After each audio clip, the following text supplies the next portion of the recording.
Soaring high like sparrows in the air. Gee whiz is dancing. We don't have a care from downtown Thunder to the paint they lie. The Washington Wizards, we beam with pride.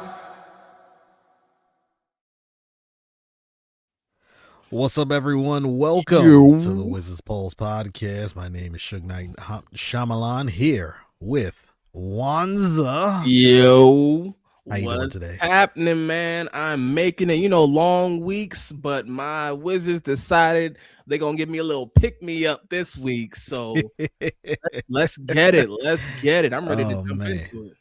Yep. The Washington Wizards. Let's just skip the pleasantries. The Washington Wizards made a trade for Anthony Davis as the key part of the trade. Let me just bring up my phone and talk about all the people involved in this trade. It's a few. Oh, yes. Anthony Davis and there's Dante Exum and D'Angelo Russell part of the trade. Also, in exchange for Chris Middleton, AJ Johnson, Malachi Branham, Marvin Bagley III, 2 first-round picks, which were not Wizard first-round picks, and 3 second-round picks. What? This is crazy. When you got the alert, Wanza, what was the first thing that went through your mind? My first thought was, wait a second. I thought we were slowly moving to the next phase. When you put AD's name out there, we are like, this is light speed. Second thought was, okay, wait, which 2 firsts we giving away? Let's slow down. Which 2 firsts are we giving away? Because that made a difference. A couple minutes later, Shams and everyone else, I think it was actually Schefter who might have dropped it, but was breaking down the first that we're giving weren't even ours to begin with. It's the Thunder one that's like pick 30. And then there's another one. I forgot where we got that one from, but that has to be like 20 and below. And it wasn't even ours to begin with. Let me tell you something. Will Dawkins deserves a statue outside of the arena. I'm dead serious. I'm dead serious. Because what he did with this trade, it is mind-boggling. Now, it's not the perfect trade. We're going to get into some, hesitancies that we might have with health and all that in a second. But just immediate first thoughts was just wait, like, we're really about to do this. This is a whole different team. We're really about to do this. And we didn't give away that much. Like, I'm shocked the Mavs accepted this. Like, they were just ready to move on. That's what that says to me. They were ready to do some suspect stuff, Nico or not, but they were ready to move on. And we have benefited from it. And I'm just excited. It, to me, is a B+, A- kind of trade. And it means a lot. I'm ready to get into the details, but just generally, that's how I'm feeling about it. Excited, ready. I'm hyped. I'm super hyped over this. I am happy with the trade. And we'll get into, I guess, some of the things or concerns, but let's start with why I'm happy with the trade. Yeah. You didn't give up Alex Sarr, Trey Johnson, Keyshawn George, Carrington, or Koulibaly. Crazy. You didn't give up any of them. As you mentioned, the first round picks weren't originally the Wizards anyway. Right. So and felt like, okay, those were just extra picks that we had instead of trying to find another player. Because look, we drafted 3 guys last year. And some of them are struggling to even make the rotation. All right, let's use those assets and actually get a player that's going to contribute. Now, we know the obvious. Anthony Davis, nickname is street clothes. We know he's injury prone. He is also older. My thing is, my expectation isn't because him and Trey are here that now we're a championship team or a championship contender. My expectation is, okay, now we can make the playoffs and at least make the city and the franchise seem fascinating to someone else. Yeah. Like maybe in 3 to 4 years, it's one of the young guys in the league now, or maybe even one of the young guys that are in college right now saying, oh, Mm-hmm. the Wizards actually do look like a fascinating place. Let me go there. We Yeah. saw success with Trae Young, or it's Mm-hmm. relative success with Trae Young and Anthony Davis. Oh, Mm-hmm. I wouldn't mind being there with the young guys who are now vets in a Yeah. few years, saying, hey, like, I don't mind going there and being Right. part of something new and something that can be great. Right. So I know there's concerns about 80. I don't think 80 is going to play. I don't think he's playing more than 55 games Yeah. while he's here with the Washington Wizards per season. I'm already banking that in. He's going to get Mm-hmm. less than 55 games a season. Yeah. However, he is this step. This is the next step. This isn't the Mm-hmm. final step.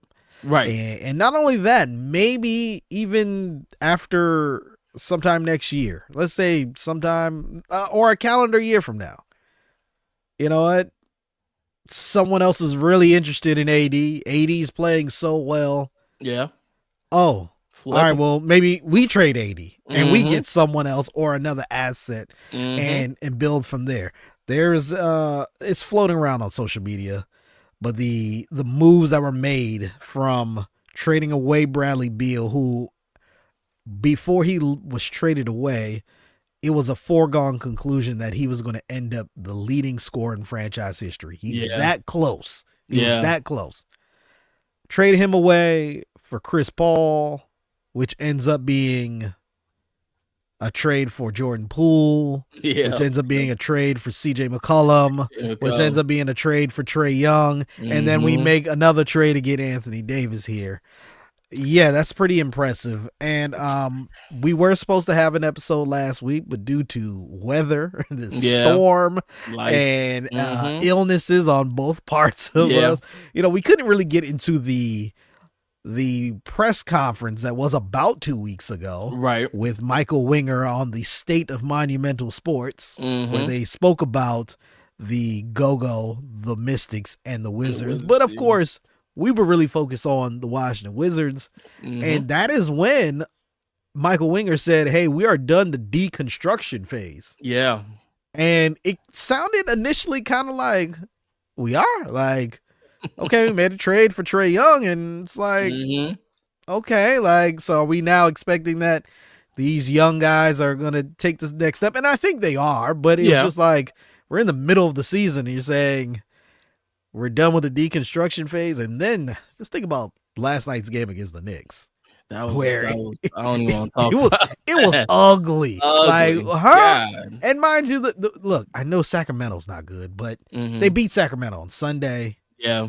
And then Tuesday night, it's what are we doing? Is this the NBA team or the G League team? Right. Right.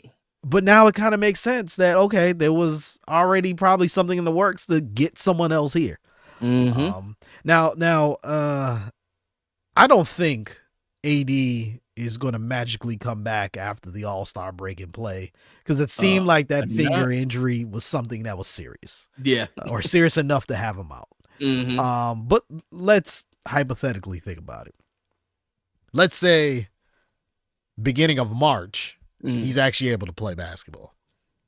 And Trae Young, there's murmurs that he'll be able to play after the All-Star break. How many games do you think, hypothetically, that they would play this year for the Wizards? Here's honestly, this is what I think. Unlike other teams in the league, the Wizards truly care about the health of their players. We prioritize the health of our players. It is essential. It is the primary thing. And because of that, AD, yeah, you might be 99%, but why don't we take our time? We want you at 110. And whoops, that might not happen for the rest of the year. I think he's done. I don't think he's coming back.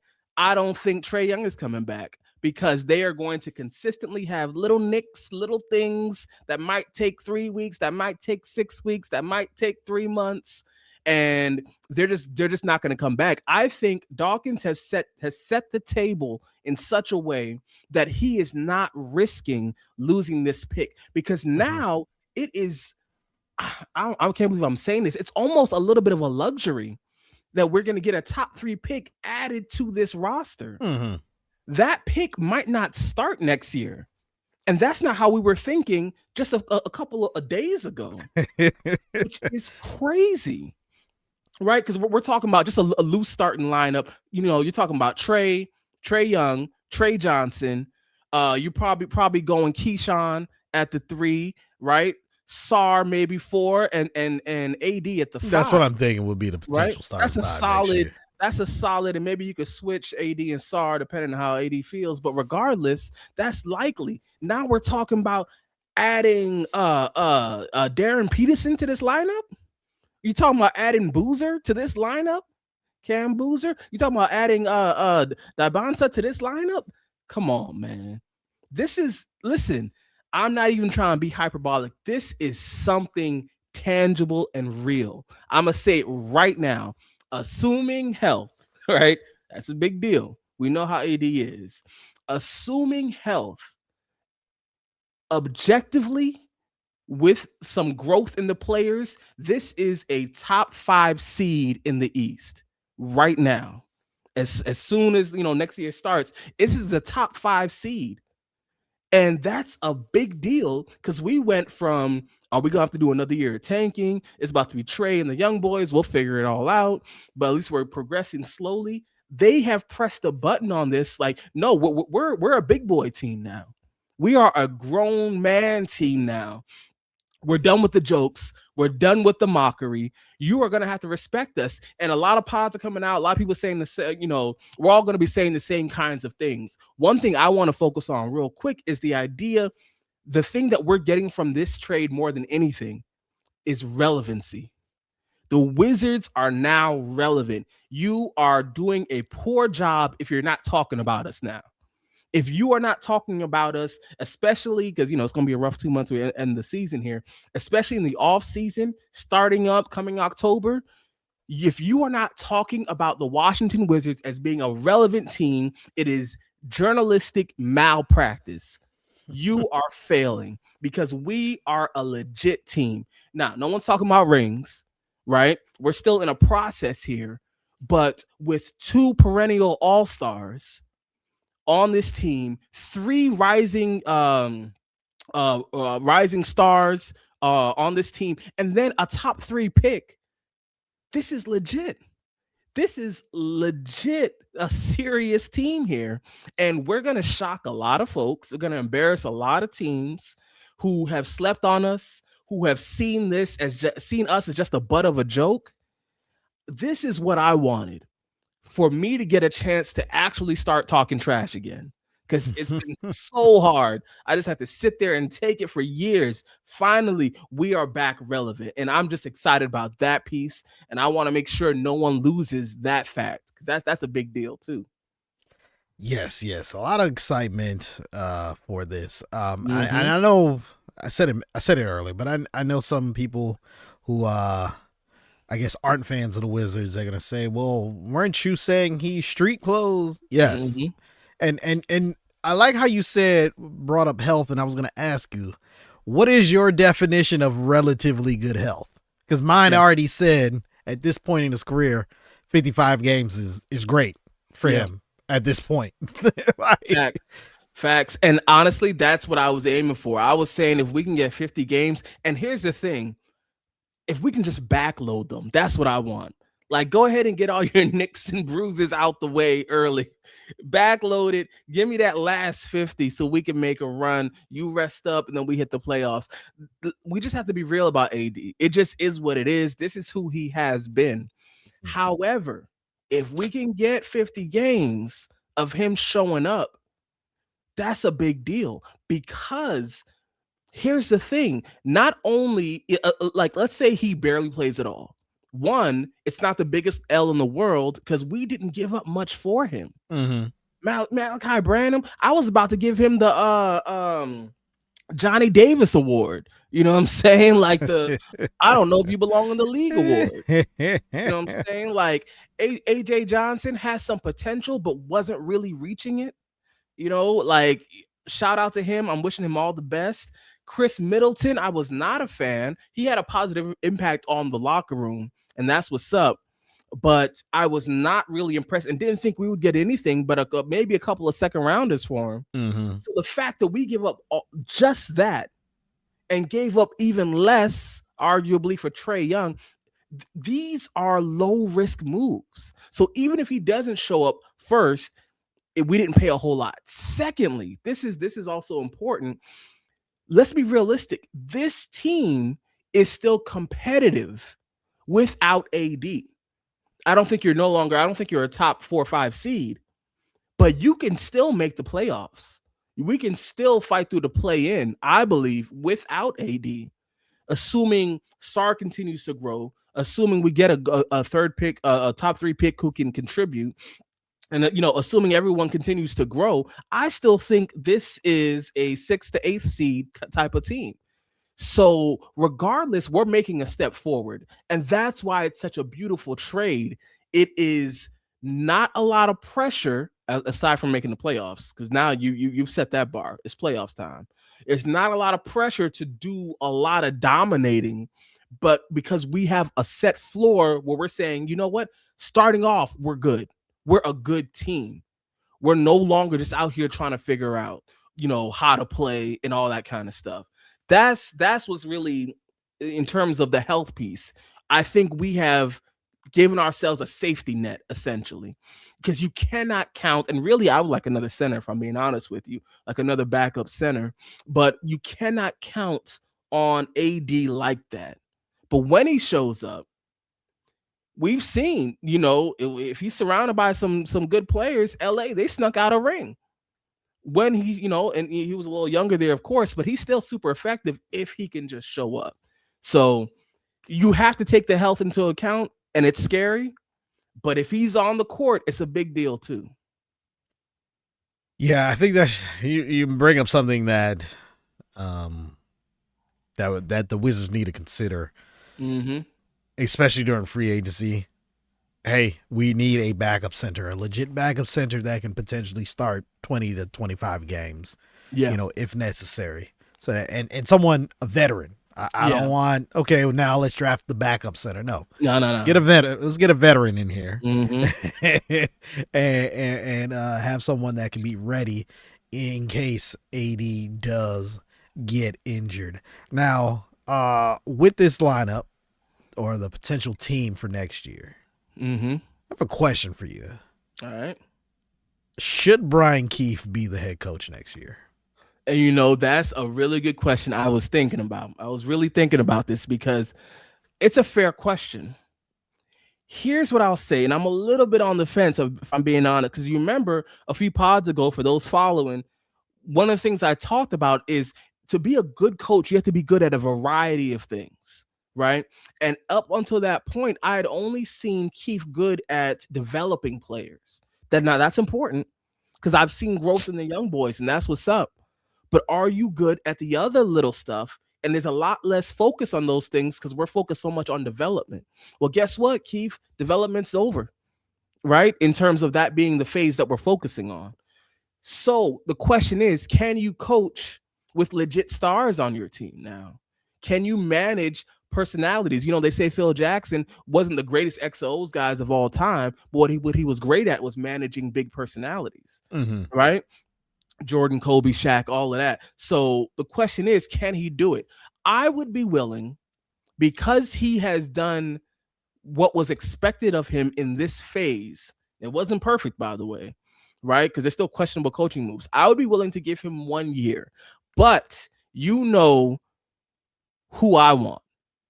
I want one of the most promising coaches in basketball to come and show up and to bring her knowledge and skills to this team, right? We need Becky Hammond, and people are sleeping on her. I'm not even going to get onto my, my stoop and start going through my rant, my Becky Hammond rant. All I'm saying is that's who I want. If you don't want her, if that's too scary, then we might need a grown big boy coach. I've heard rumors of Tibbs, licking his chops, might have some interest. I've heard rumors, of some other coaches who are still out there who they're going to start lining up now. Let's just keep it real. Like, coaches want to coach this team. So Keith is going to have to bring in. I'd be willing to give him 1 more year to answer the question.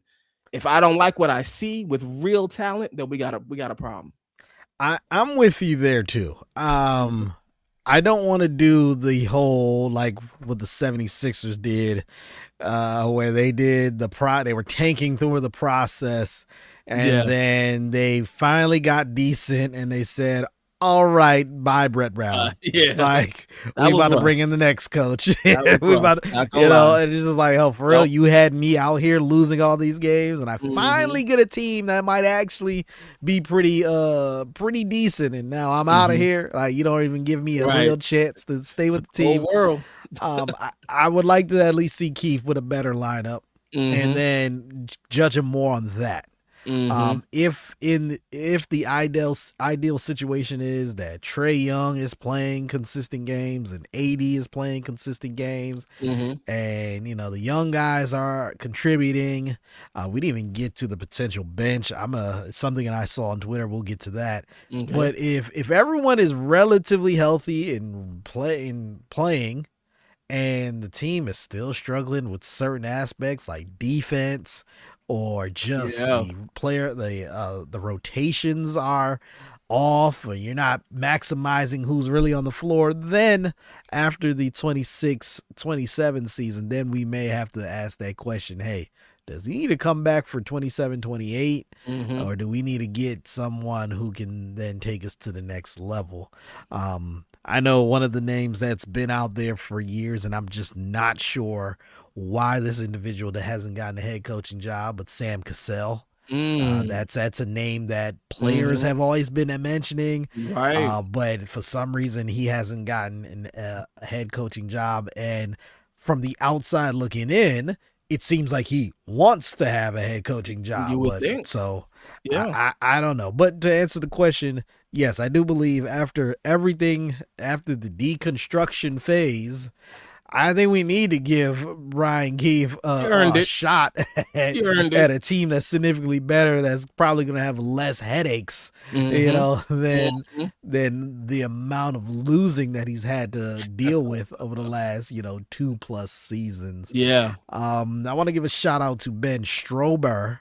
He had a tweet earlier today where he said the Wizards holding on to Justin Champagnie is my favorite part of the trade. He is a legitimate piece for what this team wants to be. And yeah, he's been playing really good. He really has. Yep. Like I think he started a couple games when some players were out, but even coming off the bench, like when he's out there, you feel his effect on the team. Absolutely. Even on nights where he's not even scoring, he's out at least out there playing defense, at least hustling, rebounding. Exactly, getting rebounds and pushing the transition and helping the team with that. So I do like that. The obvious ones: keeping Sarr, keeping George, keeping Johnson, but also keeping Koulibaly and Champagnie and Carrington, and I hope Tristan Vukcevic could somehow figure it out. Yeah, because he has the size, he plays he's at least a shot blocker, and I would love to see him progress to the next step. I know there's always the comparisons of someone from your native country and he's from Serbia, so the comparisons of Jokic are already out there. Oh boy. But I'm not expecting Jokic. I'm not going to be fooled like when we were told that Deni Avdija was just the Israeli Luka that was coming out, and we got what we got as Wizards fans. I want to get to that a little bit later. But it was. You know what? I do want to see Vukcevic, get some time with this, get into regular rotation with this team. I think that would be dope. I don't know if he has it in him though. Not gonna lie, I feel like he's inconsistent. I've seen flashes. I think he had a 4 or 5 block game, right? I didn't know he had that in his bag. I said, well, let me find out, and then nothing for weeks, right? So he's still inconsistent. There's still potential there. But the reality is he's also not a typical big man. He's really like a tall forward guard. That's what he wants to be. That's who he wants to be. You know what I'm saying? And so he hasn't convinced me that he's trying to be down there, down low, rocking with the big guys down there. So I'm rooting for Vooch for sure, but I'm telling you now, all that evaluation phase and all that's over.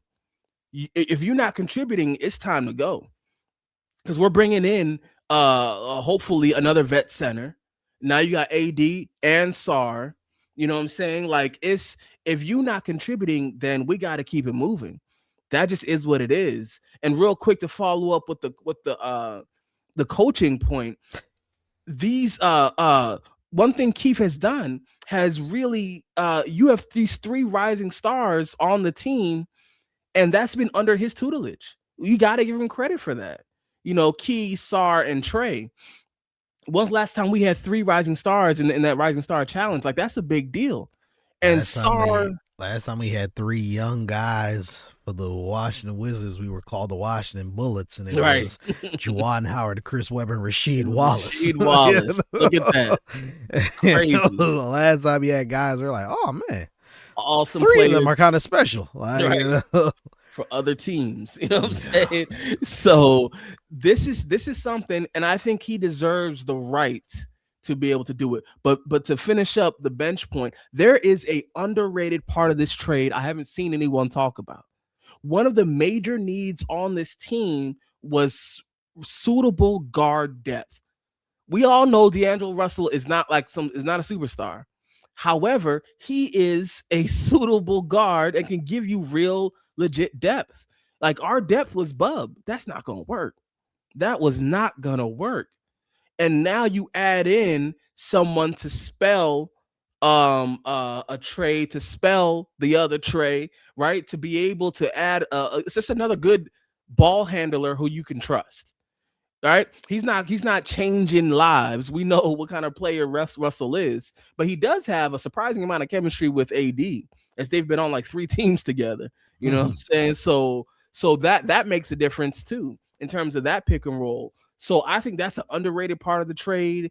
I think Russell is going to really make a difference, and Exum has still potential. That's a young boy. He has some potential. So we'll see what it is that he's going to bring.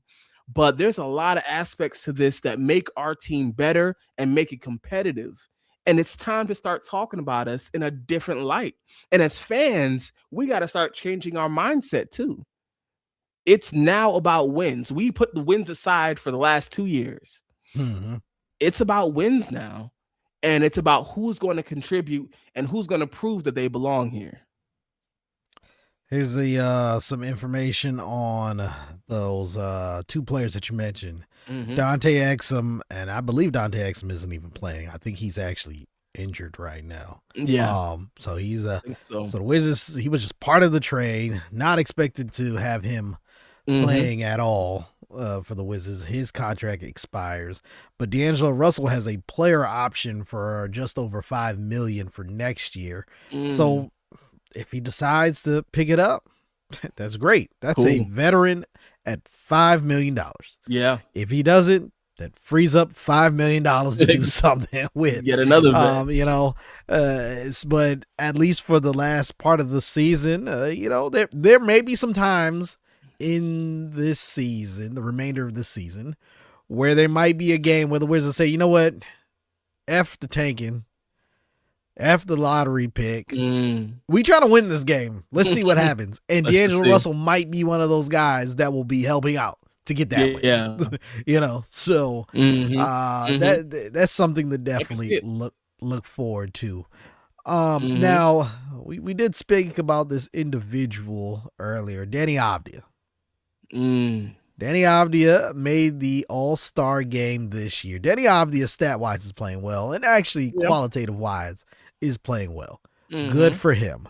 But what I don't like, and I mentioned this in a previous episode, what I don't like is this pattern that has happened. Oh, see, when you leave the Wizards, you get better. It must be the Wizards. You know what? That was true for Chris Webber and Richard Hamilton and Ben Wallace and Rasheed Wallace and those guys. But you know what?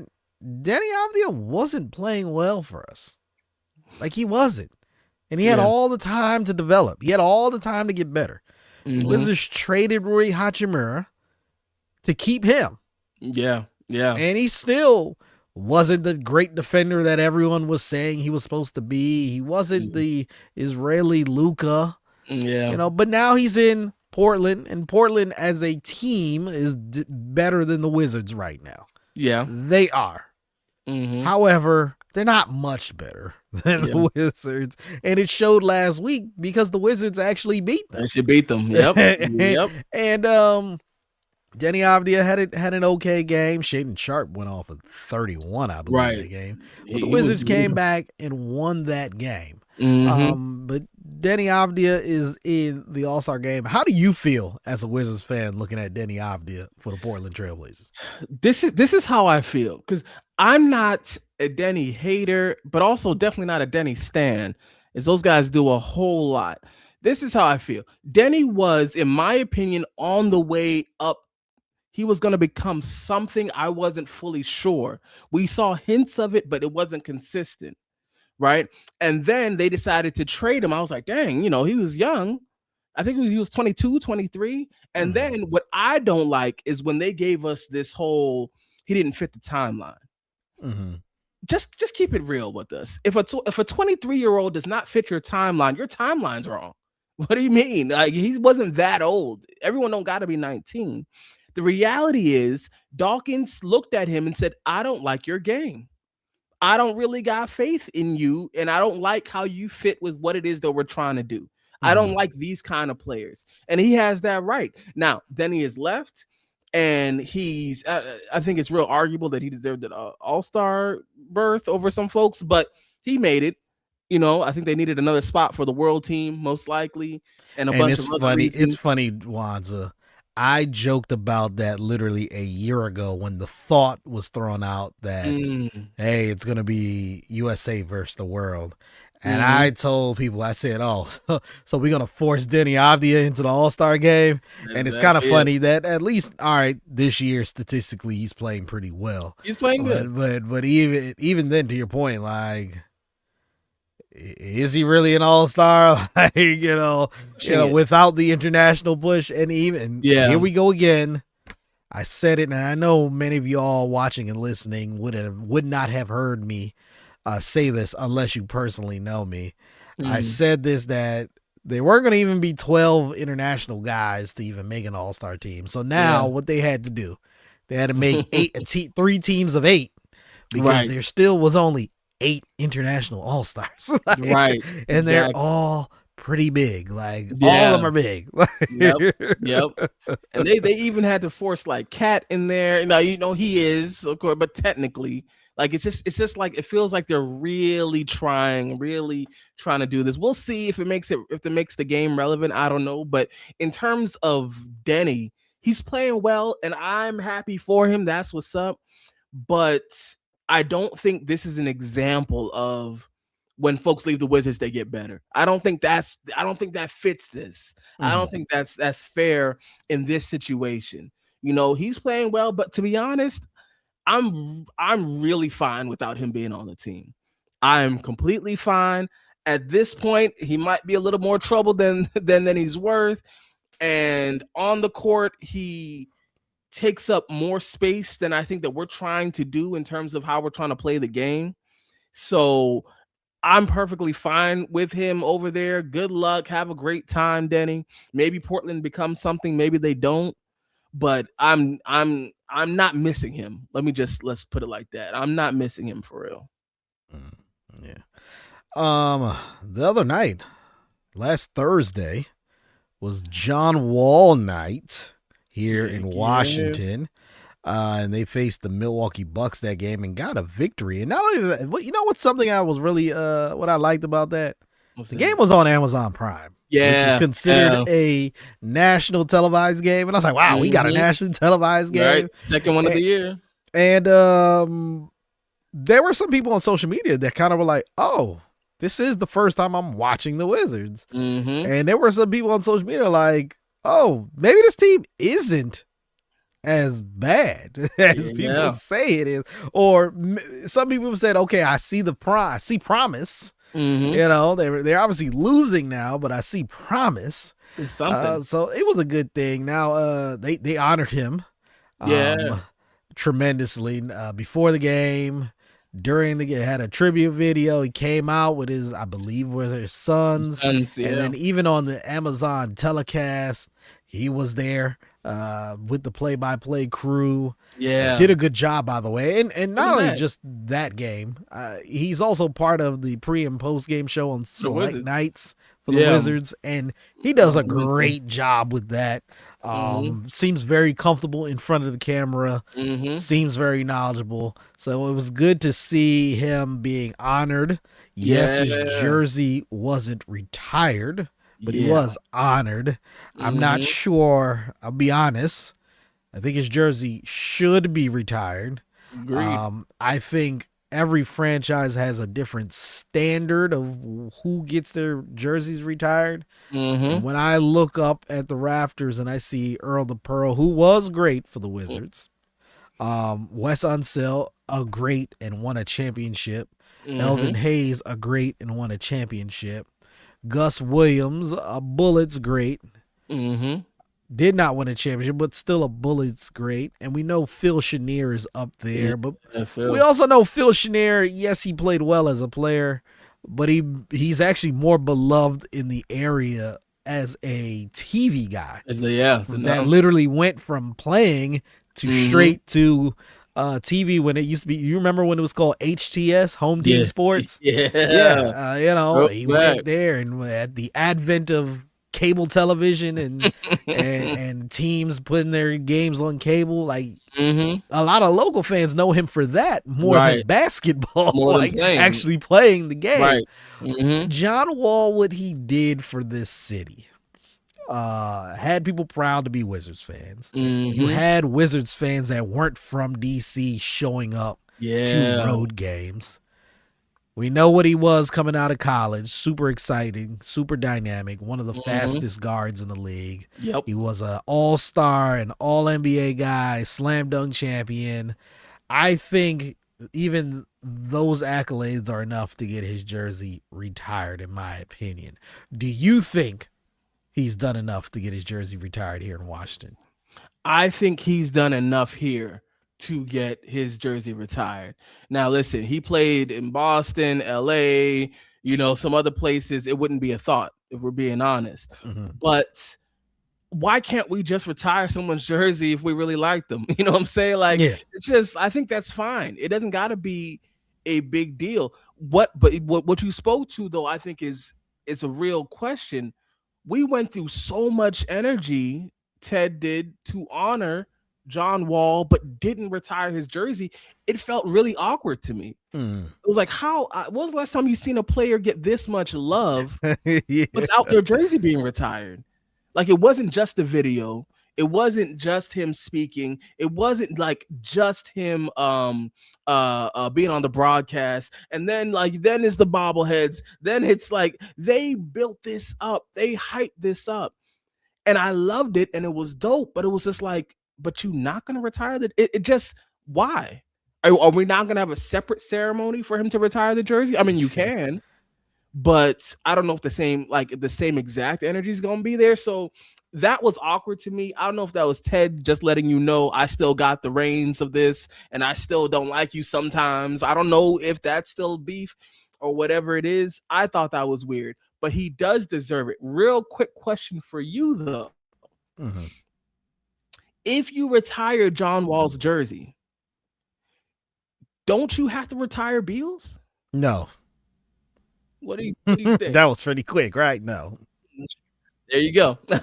Straight up. I think you could make an argument. I really do. I wouldn't suggest it, but you could make an argument for all like his stats, his impact with Wall, that's not something I would love. But if I'm Beal, I'd be like, well, wait a second. I'm in the record books on this team. You know why I say Wall. You know why I say no? Why is that? Because when Bradley Beal was here by himself, DC fans didn't care. Fair. They and just he didn't didn't do anything. Like, I understand he was a scoring champion, all NBA guy. Local fans didn't care.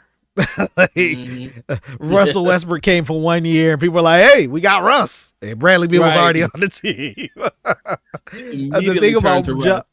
The thing about John Wall, and mind you, I'm not saying Bradley Beal didn't do it, because Bradley Beal, from the people I know, really loved living here, really loved being here with his family.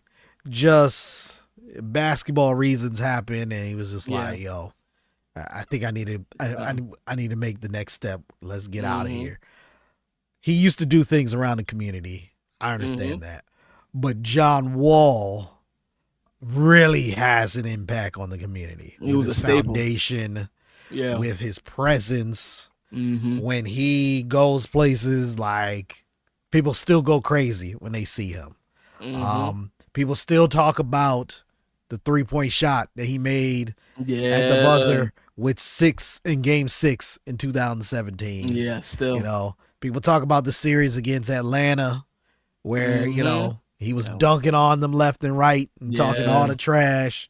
But also, like you said, just brought back relevancy, especially after the situation with Gilbert Arenas. And Gilbert Arenas, who I believe was a 3-time All-NBA while he was here, unfortunately, due to Gilbert Arenas' behavior, that ain't happening. You ain't getting your jersey retired. It's not, And John Wall, in a sense, helped the Wizards kind of transition to the next I'm gonna say blip on the radar. I can't even say peak, because we haven't had peaks in this franchise. But it was the next like blip in the radar, and he really means a lot to the city. So not only his performance on the court, but also he just means a lot to the city. That's why I think he should get his jersey retired. And I think it just makes sense, right? And I was just doing a little devil's advocate with Beal. I still think if I'm him, I make an argument. Look, I know he's gonna feel some type of way, dude. Right. I believe he's only like 200 something points from Elvin Hayes as the leading scorer in franchise history. So I know he may feel some type of way, right? You know, but look, man. It wasn't. This really was John's team. It wasn't yours. That's the reality. And the thing is, when he was here by himself, like you were saying, it didn't feel like Beal's team. Like, he just doesn't have that energy, and it just didn't work out. You know, eventually it was just like, it feels like you're getting in the way. Like, people were saying we should have traded him 2 years before he was traded. And I think there's a decent argument for that. So I still mess with Beal. I was super annoyed with him by the end, you know what I'm saying, his negative impact on the team itself. And it's been tough for him since he left. Like, he's either barely played or played horribly, and probably had a foot outside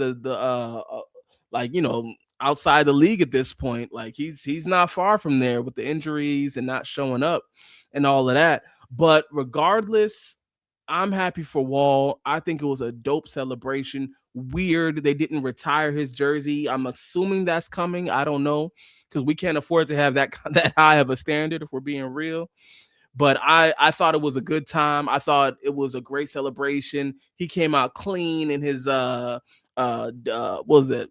Dusty Rose. I guess so. Salmon colored. Double-breasted to try to hit him with the clean move. You know what I'm saying? I'm hopefully he stopped by Rose Bar, gave them a shout out. That would be dope if he did. You know what I'm saying? If Rose Bar is still around, I don't even know. I haven't been there in 20 years. Oh, it's still there. It's still open. It's still there. Okay, it's still open. Hey, they're still making moves, but it's important to recognize people who have an impact on and off the court. And the best memories we have in the last, 10, 15 years surround John Wall. You know what I'm saying? And then, you got some with Gil, who's still my guy, by the way, still my guy for sure. But you cannot tell the story of this franchise without mentioning Wall.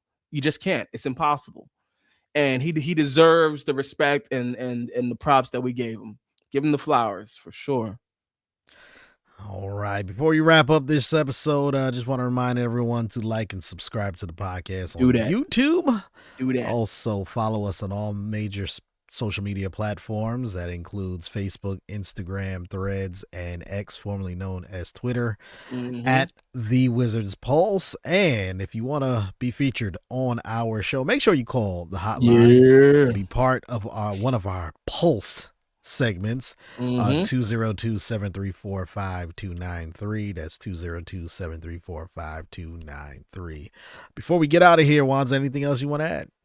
Man, listen, playoffs 2027, Washington Wizards, all in the same sentence. Buckle up, get your gear now. We are back. Get ready. We're getting back respect. It's time for us to be relevant. I'm hype. It's about to be a good year next year. All right. Wanza, thank you for everything you do. Until next time, everyone. Wizards Pulse. Peace. We're soaring high like sparrows in the air. Gee whiz is dancing. We don't have a care from downtown Thunder to the paint they glide. The Washington Wizards, we beam with pride.